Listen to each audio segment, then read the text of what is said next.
where my goats like to eat orange peels. Not all of them, mind you. But Bo has decided it's his favorite treat, which is really good because it's very high in vitamin C, so he's getting good healing properties from it. He seems to feel so much better today, so I think he's going to be able to go out. I haven't gone in the stall to see if I can find any poop that seems like it's in transition to pellet. Usually there'll be like a clumpy dog poop texture. If you wanted to know all those details, hey, you know, that's why you're watching this channel, right? To learn a little bit more about poop. What'd you catch? What's in there? Pieces of leaves. Wow. Bo is feeling great today. He's completely dried up and doing well. And Kitty was acting like a brat. So I said, you must be ready to be bred. My goats always act like brats when they're in heat. I don't know if she's in heat, but the boys seem to think so. And her behavior points to her being rather frisky. So I've got her in here. Not particularly worried about which buck breeds with her. Whether it's Fluffernutter or Bo, doesn't matter. The kids won't be able to be registered. And we'll just be happy to get some kids. So funny. Yeah, she's definitely seeming like there could be a heat cycle beginning here. Bo thinks so. Fluffernutter does too. Both Bo and Fluffernutter have had a little bit of diarrhea. Bo got pretty yucky feeling during his spell, but Fluffernutter always acted perky and healthy. So they're both on herbs. They will be for the rest of the week to keep their immune system strong. And I even gave Kitty herbs too because she just, like I said, she was acting different. So acting frisky, whether that's heat. Oh yeah, she's in heat because she's urinating for him. Yuck, this is gross. Ew. Goats are gross. Bo's like, oh yeah, I like that smell. He's smelling it on his lips. See how he's putting his head up in the air? He's so goofy. Bucks are funny. Why'd you guys knock over your hay? I don't want you eating hay off the ground, boys. Well, I can tell you one thing. These goats will keep you on your toes. I had to bribe everybody to come out this morning. Oh yeah, Fancy has to let everybody know who's boss. Sister Ray's gonna fight for dominance here. I had to bribe them to come out because I was afraid they were gonna run off like Kitty tried to. You see Hearts has some dried up diarrhea, but it's cleared up. So that's good. But Willow doesn't have diarrhea, but one side, when I milked it out, had some cottage cheese texture to it. So she might have mastitis. I did not detect any heat or red spots or anything on her udder. So she may not have mastitis. It may just be trying to start. So what I'm going to do is, I don't normally milk twice a day. So today I'm going to try to milk her again this afternoon. And when I do that, I'm going to retain the milk to do a mastitis test on. I have the California mastitis test kit that I can do. And it's pretty easy. You just mix the milk with some purple stuff and see if it gels. Pretty simple, right? So hopefully that won't be the issue. I did, however, go ahead and just dump her milk out. Shady actually gave me more milk today than usual, so it was not too big of a deal. She's eating a pecan. Oh, that's so funny. So yeah. But look at these queen ladies. Ooh, I'm the queen. Ooh, I'm the queen. They are funny. Goats.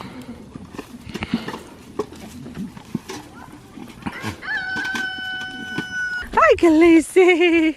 How are you, my love? Hi. Oh, yeah. You're a sweet girl. These flies need to stay off of you. I need to spray you with some of my vinegar peppermint spray, huh? Huh? Yeah, you're a good girl. You haven't even been barking or whimpering or anything, and I forgot to feed you when I came out here. I'm gonna get your bowl and get you some food, okay? Okay? Yes, my sweet girl. Usually when I get out here, I feed her first and then take care of the goats, but I forgot to today, so now that the goats are taken care of, I'm gonna grab her some food. Cute little Luna still nursing on chaos. I love my baby goats. They never grow up. Right, and since the girl will stand up on her, I stopped at Sister Ray. Yeah, they're fighting. It's healthy fighting. It's how they determine who's the queen herd. Herd queen, I should say. Not in the face, Liam. When you touch the puppy, you gotta touch the puppy's back. Don't put your face in the face. I said no facey facies. This is an important rule with all dogs, even your own, is you never put your face in their face. Yeah, always on the back. That's good.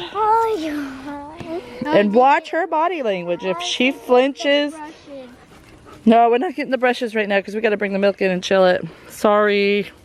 Maybe we can come back out later. Is that what they say? Yeah. Okay. Rowan, what is that? That's a fake lip. Is that a fake pouty face? Oh, can you do it too? Ah, funny boys. Can you do it too, Khaleesi? Can you do it? Huh? Huh? You got little bloody spots on the tip of your nose. Is that from the flies? Those darn flies. Don't worry, it'll cool off soon. There won't be any more flies. Oh, are you so excited? Maybe we should leave her alone so she'll eat. She doesn't like eating when we're with her. She's looking at that food, yeah. We switched her gradually, very carefully and gradually, from the Purina one that she was on to some Eames large breed puppy. It's not the best dog food in the world, but it's better than Purina 1, and she definitely needs to be on a puppy formula, being only 7 months old. And Eames is just a little bit better than Purina, I think. I would love to see about getting her on like some type of raw food diet. Honey, don't. She did not like that. You can't push on her back. She's so sweet. But yeah, if we could get a couple of deer this winter, then I think a raw food diet would be affordable and doable. But we'll see. I'm researching it still. We'll see how many sweet potatoes I get out of the garden this year too, because I heard that's really good for them. Rowan, what are you doing to my hand? Can you hold that up so we can see what it is? A butterfly. That's not a butterfly. Yes. Ooh. My camera doesn't want to zoom in on it. All right, Khaleesi, I love you. We're gonna go now so you can eat. Be a good girl. We're gonna go filter and chill the milk and have some lunch. So, let's talk poop. So goat poop should always be pellet. If you see pellets that are sticking together and attaching themselves to each other, that could be the beginning stages of what might turn into diarrhea. It might not. It then goes from pellets stuck together to clumpy, like dog poop. Very much like dog poop. Then from that point, it goes to pudding. And it is a very soupy, puddingy texture. Then it goes to straight up liquid. And if it's really bad, it'll have mucousy streaks in it, and possibly even blood streaks in the mucus. So those varying degrees of diarrhea are always something that you have to watch out for.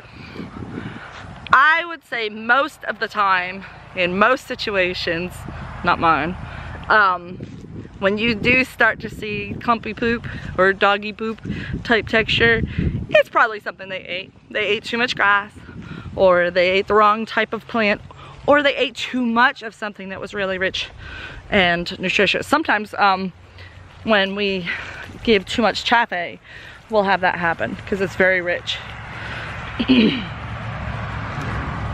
And then in a lot of goat herd situations, diarrhea is going to be the #1 symptom that you're going to see when parasites are an issue. Parasites will cause diarrhea. There are a realm of bacterial and viral infections that will also cause diarrhea, so don't rule anything out. You never know. Coccidiosis will cause pretty severe diarrhea, usually with the blood streaks in it as well. Now, because we have a different situation happening here on our farm, we kind of have a different protocol. We know that we have a decent parasite situation. You're never gonna have no worms, but we are pretty darn close to that. As close as we could be, I think, according to the state vet anyway. And so we don't rule that out. We always check the eyelids and check the FOMACHA score to be sure that there's no anemia presented from heavy parasite load. But then we automatically assume it's a toxin. So whether it is a plant that they ate that was poisonous, or it is some type of mold or fungus that is causing a toxin reaction in their body, we treat with charcoal first. Activated charcoal. We do a tablespoon mixed with just enough water to make it able to be pulled up into a syringe and squirted into the back of their mouth. We do this every time now when we see diarrhea. Liam, what are you doing? You have to tell everybody about your big pumpkin. Daddy got you? Daddy got you a big pumpkin? Yeah. That's special. And little pumpkins too, yeah. So, activated charcoal is the first thing we do. If I were to see pale eyelids, I would do a fecal and check for parasite loads. After the activated charcoal has had a chance to work, you want to give it a couple hours. Make sure that it's had a chance to pull out any toxins and bind to any toxins before you start treating with all of the wonderful herbal remedies that we have used here. What has seemed to work the best for us is the slippery elm. Not the GI soother with all the other stuff in it, but just the plain slippery elm by itself, and herbs. So the herbal immune boosting formula from Molly's Herbal has been a lifesaver, and the slippery elm has also helped a lot. So those are two important things to have along with the activated charcoal for us. Your situation could be very different. Now, Bo got to the point where he had mucus and blood streaks in his diarrhea. That's how sick he got. But it wasn't from coccidiosis. It wasn't from a bacteria or a virus. We did not end up giving him antibiotics. That's a whole nother story. That was a long story. Let's just say I was not able to give him the antibiotics for reasons I will never know, but I feel like there was some intervention happening there that he didn't need them, because by that night he was good, or on the way to good. Okay, Liam, I'm coming. Liam is demanding that I go now. So with that being said, watch your animals poop. Really, I mean, being a mom kind of prepared me for this poop watching. Nothing like this though. Goats will teach you to watch poop so much more than children ever will. But it is part of having animals and keeping a good eye on them and taking good care of them. So we always watch the poop in this farm. Kind of gross, but it's reality.